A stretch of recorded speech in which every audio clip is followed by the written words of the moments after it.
What's going on, YouTube Metal Complex here, and welcome to another short little unboxing with yours truly. I am a knife guy. I'm a knife enthusiast, knife collector, knife user, knife person of all sorts.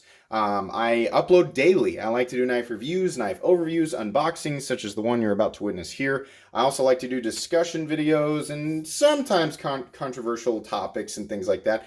And then I have a Knife Guy series on Sundays. So if you like daily uploads and you love knife stuff, this might be the channel for you. So go ahead and hit subscribe and make sure notifications are turned to all.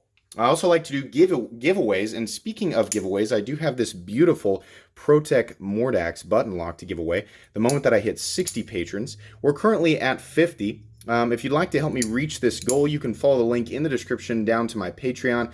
Have a look around and you can join any tier. The moment that I hit 60, I will open up a giveaway that everybody can enter, not just patrons, not just subscribers, though it is a good idea to subscribe so that you know when that day comes.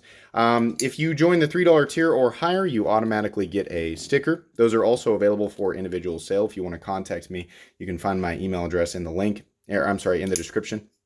And also I have one video a week that is exclusive to my my patrons. So like I said, have a look around there at my Patreon if you want to. Anyways, let's go ahead and get into this box. So this box was sent to me by Shaker MT, or Harry Gage, who is currently one of my only Mythic Knights on Patreon. So thank you again, Harry, for your continuous generosity. It really has been helping out with the content on my channel. Also, speaking of my channel, I thought it would be just a little bit till we got to 4,000, but apparently, apparently not. There was an explosion of new subs over the weekend. So if you're new, welcome. I'm really happy you guys decided to subscribe.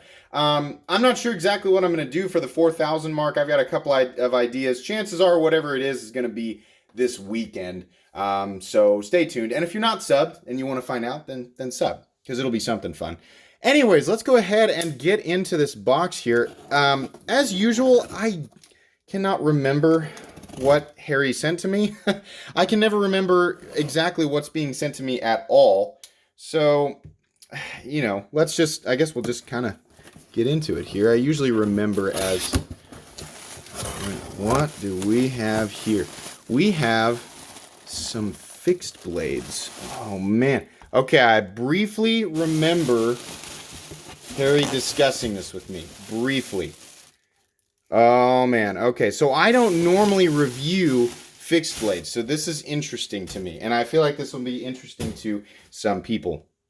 Now, I'm not interested generally in reviewing obscure fixed blades, but the reason I think that this one was interesting to me was because of who it's being made by. That is a beautiful, beautiful piece. Take a look here. It says Idaho made. Beautiful fixed blade. Right off the bat, the ergonomics and the size of this thing are just fantastic. God dang it. Harry, stop showing me stuff that I want to buy for myself. I've been looking for like a dedicated, perfect, you know, I mean, I'm always looking for the perfect thing, you know, perfect folding knife, whatever. I've been looking for a dedicated fixed blade for a long time because I just can't seem to get exactly what I want in terms of ergonomics and size. This one here, you guys can probably tell based on those proprietary tri-wing screws, is a Microtech fixed blade. Wow, that is a big boy. That is a big, heavy-duty fixed blade. Holy moly. Yeah, this right away feels like something that is nearly indestructible. This is something that feels like, you know, I would have to accidentally hack into a landmine or something to do any damage to it. How do you pronounce that? Kurahi? Tanto Edge, I guess, would be TE. 2015 there on the blade, and Elmax steel. I don't know what this material is. It looks like Harry's been using this. So this will serve as a good example of a Microtech fixed blade that has been used and clearly handling the elements, no problem. That's going to be pretty much it for today's unboxing, guys. I hope you enjoyed this video. If you did, please leave a like. If you'd like to take a look at some of my other content, I do, of course, have lots of videos of knives that are either expensive or inexpensive that I do or don't like, so check those out. And if you enjoy all my content, then please subscribe to my channel because there's definitely more coming. Thanks again for watching, and have a great day.